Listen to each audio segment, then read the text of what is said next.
Hey guys, welcome back to the channel. How are you all doing? Hope you're doing well in various angles. And in this channel, we'll talk about everything nursing, healthcare, growth, career development as a nurse in the UK, okay? Or even as a healthcare worker in the UK, especially in the NHS, we talk about everything, growth, development, and how to become better versions of ourselves, really. Okay, so today we're diving into something really important, really sensitive, but essential, okay? We'll be talking about how to navigate workplace bullying as a nurse. Yes, stay with me. And this is a very important topic, but really overlooked sometimes because it's very sensitive. So if you're interested and you want to know more about how to overcome bullying as a nurse, stay tuned. Okay guys, so where do I start from? Bullying, harassment, discrimination, these are topics that are so sensitive, very sensitive, and most often they get overlooked, nobody talks about it, okay? But here is a safe space where we can talk about things like this without being judged or being bullied, I guess,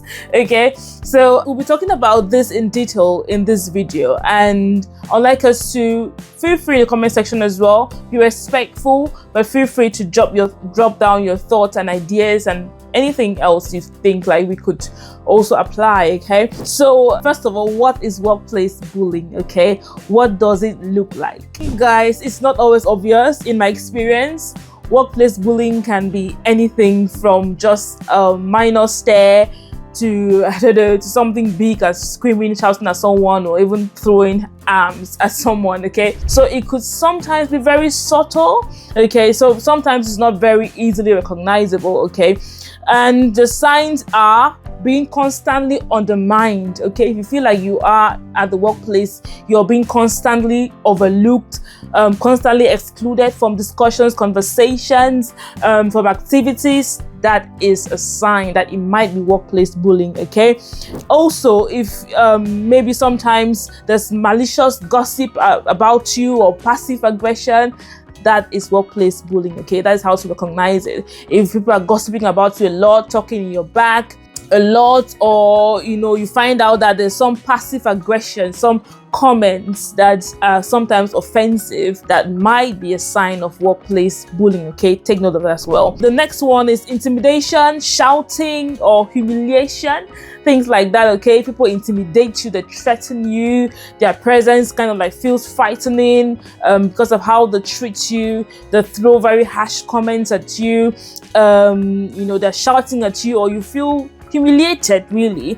That might be a sign that you're being bullied at the workplace, okay? The next one is unfair allocation of tasks or excessive scrutiny. Oh my god, this is the most common in my opinion. I have experienced this countless of times, and when I was doing my research about this topic, I realized that actually, oh my god, I have experienced this. When you're being checked more often than others. I had a nurse, short backstory. I had a nurse that was in my department, research, where I work, and she would come to me with this complaint all the time, that people look over her work several times more than her white colleagues, okay? She was black as well, like myself.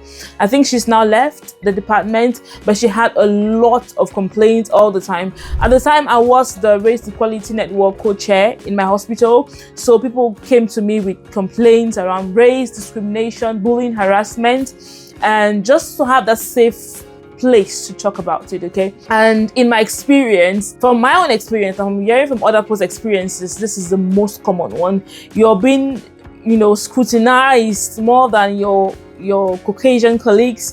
They always feel like you're more prone to make mistakes because you're black or whatever reason they have. So this is the most common sign of bullying. If you spot it, then this might be a subtle sign that you are being bullied. And even the unfair allocation of tasks. When I was working on the wards, okay, it was a medical ward at the time, we realized that the black nurses, I'm not joking guys, the black nurses were being allocated to the most difficult team in the department. That's the most dependent patients. Oh my god, thinking about it, it's giving me like goosebumps. And we complained about this a lot, but it was overlooked. Nobody paid attention to it, but we could see it was glaring that they put just the black and any minority nurse nurses in that particular team because it was the difficult patients, the most dependent patients were in there in that team, and it was the most difficult to manage. There was no rotation, so it was unfair. You know, it's okay if sometimes you rotate, but the same people were being allocated to that team all the time, and that might be a sign of bullying. Okay, if you're experiencing that, I'll tell you what to do next in this video. Stay with me. Okay, so I would like to, you know, drop this tip before I continue. It says, if it feels targeted, okay, repetitive, and makes you dread work, is possibly bullying. Okay, if it happens so many times, you feel targeted, you feel like it's only you, they're coming at with these particular things I've mentioned before, it might be bullying. Okay, and the NMC code is clear about bullying and harassment. It says that, you know, it emphasizes on the importance of a safe and respectful workplace. Okay, so it is a big emphasis on the NMC code, which is the code by which we live, you know, and work as nurses in the UK. It emphasizes a safe and respectful workplace, and this should be the case. Okay, just keep that at the back of your mind. Okay, so the next part of the video we'll be talking about seeking help. All right, you're never alone. If you're being bullied, if you're being harassed at the workplace, know that you're never alone. Okay, always speaking up is not a sign of weakness, it's a sign of strength. Okay, when you speak up, it doesn't mean you're weak, it means you're strong, you know your rights, and you know exactly how to advocate for your rights. Okay, so if you're being bullied, if you're being harassed and you feel like it's unfair, you're being targeted, you're never alone. Please speak up. Please speak up. Okay, then next we'll be looking at what you can do, a step-by-step guide to what you can do if you feel like you're being bullied, you're being harassed at the workplace, you're being discriminated against. It might be subtle, but if it makes you feel targeted, like I said before, and makes you feel humiliated, it might be bullying, and there are things that you can do about it. Yes, there are things you can do about it. The first thing is to document everything. Okay, if you had a scenario at work where you felt bullied, no matter how subtle it is, document everything. Document who said what, document the date, the time, document how you felt by that statement, by that approach, by that mannerism. Document how the whole situation made you feel, the time, the date, and everything that you remember. Okay, keep it as a record. All right, the next thing is to speak up. Okay, speak up if it's safe to do so. If you can tell off the person that is bullying you, do it. If it's safe to do so, tell them that, look, okay, in this moment I feel bullied, I feel harassed by you, and I would appreciate it. I would, you know, really appreciate it if you stop saying these things to me, because it makes me feel bullied and harassed. You know, you can express your feelings to them in a respectful manner as well. Okay, and speak up. Don't just stay in the corner and act like it's normal, or feel like, okay, they have the right to bully you. No, they don't. Okay, the next thing is to escalate it. Okay, if you have your line manager with you, your supervisor, someone that you are accountable to in the workplace, escalate your concerns to them. Okay, most often they are open enough to listen. But if you're being bullied or harassed by your line manager, then what you need to do is escalate it to your line manager's manager. Okay, yes, you can skip those steps and you escalate it to your line manager's manager. Go as high and as far as you can. If you've got freedom to speak up, advocate in your trust, like I do in mine, yes, you can speak up to them. Usually they are an independent body. Okay, they are separate from the trust, so you can always speak to them, and they have no links or ties to your employment. Don't feel like, okay, HR might call you or something like that. So they are very independent, most freedom to speak up. Advocates in hospitals, I hope in mine it is an independent body. So if you're speaking to them, you are in a safe space, and they just provide a safe space where you can raise your concerns, and then they can feedback anonymously if you want to your employer or to those involved. Okay, so in everything you'll be kept safe, you'll be kept anonymous. Unless you want to reveal your identity, you don't have to. Just pick up that phone, ring them up, and raise your concern anonymously if you feel more comfortable with that approach. Okay, so the next thing to do is to get support. Okay, which is the final step I have on my list. Okay, get support. There are trade unions out there. I belong to the RCN. but there are also other good ones out there. They do have a fee. If you want a video on how to choose the best trade unions that you can subscribe to, and you want us to do a little comparison, just let me know down below in the comment section, and I will research on that and bring it to you. Yes, I will. Okay, so you have the RCN, you have the Unison as well. These are the two that I think are biggest in most NHS trusts that you can join for support. Okay, they'll always be there for you. They'll represent you in meetings if they can. They'll offer advice and support. Okay, there is a monthly fee, like I said before, that you need to pay, usually around 10, 15, 16, 20 pounds at most. I'm not sure about other trade unions, but for the ones I have experienced, it's usually around that. Okay, but they are very useful and helpful if you find yourself in situations like this. Okay, so the next part of the video will be talking about how to protect your mental health. Okay, when you're bullied, trust me, it is, if you've been in that situation before, it's stressful. It can be daunting, overwhelming. It can have an impact on your mental well-being. So how do you protect your mental health in cases like this? I would recommend talking to an occupational therapist. Talk to occupational health. Most NHS trusts have an occupational health department. Give them a ring. Talk to someone, express to them how you're feeling at the moment, seek help from them as well.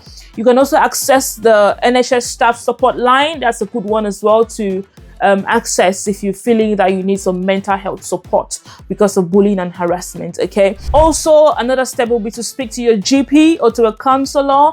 There's some help as well available in the community. If you want to go down that route, you can always speak to your GP. I know sometimes wait times are long. I'm quite lucky. My GP, I could get an appointment within a week, but I know that some people have longer waiting times depending on what GP you're subscribed to.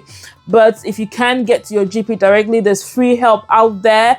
One that comes to mind that is free is BetterHelp. Okay, if you go to betterhelp.com, you can always book an appointment and get free mental health advice or support. Okay, many trusts have their own free ones available out there. I have personally try to subscribe to one or two of those, but I've not used any personally, but I know people that have used support from NHS organizations, and they're free and they're very helpful. They've got really good feedback. So just do some research and seek help even out of your organization if that is the case. Okay, so the last part of the video, I'll be talking about knowing your rights. Okay, I think it's the best and the most important part of it. I've kept the best for last. Yeah, so know your rights, guys. The NMC code and the NHS values protect you from harassment and discrimination. Okay, you have the right to work in a safe and supportive environment. You have the NMC code. You have your organizational policies to protect you. Okay, so never ever feel alone. Refer to these policies. Like I always say, policies are there so that you can understand them in time of peace, so that you can now use them when there's war. So never ignore the policies. Don't have the habit of only going to policies when things go wrong. I'm guilty as well, but I'm also telling myself that understand your rights, know the policies, know what is right and what is wrong. And if anything feels wrong, know what you can do to be able to escalate it and get the right support you need. Okay, so knowing your rights is very important, guys. And there are a few that I'll mention. Okay, you have the NHS bullying and harassment policy. That's there as well for your reading. Okay, you have the RCN guidance on bullying as well. Okay, you can also read that. You have the ACAS workplace advice.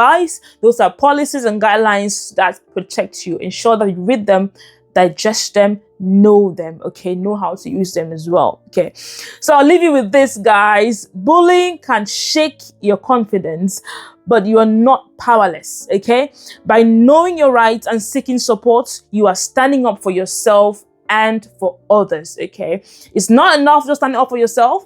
Once you advocate for yourself, you're also advocating for others. Okay, because when you speak up when someone's behavior is wrong. When you speak up to poor practice and to poor behavior, you are also supporting those around you and encouraging them as well to speak up in case they find themselves in that similar situation. So break the barriers, guys. Break the ties.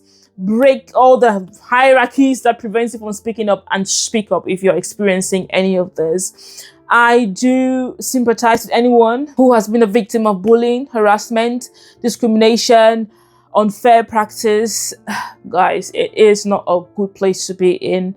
It is relatable. It is relatable. And in a little part of my career, I've been an advocate, and I still am an advocate for ending minority groups, especially in the workplace. Okay, having been functioned as the co-chair of the Race Equality Network in my organization for, I think, over 2 years, I've got a little bit of insight, and I know that it's not always the best. We are still not there yet, at least where I work, we're still not there yet, and nationally as well. There's a lot that still needs to be done to make the workplace completely safe, and to protect our rights, especially as ending minority nurses and healthcare providers. And I really sympathize with anyone who has been through any form of bullying or harassment, no matter how subtle. I know and I understand, how that can make you feel. I sympathize with you, and I really hope and pray that things get better. Things only get better, and the NHS and the entire healthcare system gets safer and safer each passing day. And yes, guys, thank you so much for listening. Thank you so much for watching. If you do like this content and you want to hear more tips about how to navigate the workplace as a nurse in the NHS in the UK, please like so the video can get to so many people. Share on your nurse groups, on your WhatsApp, share everywhere that nurses are so they can get this information as well.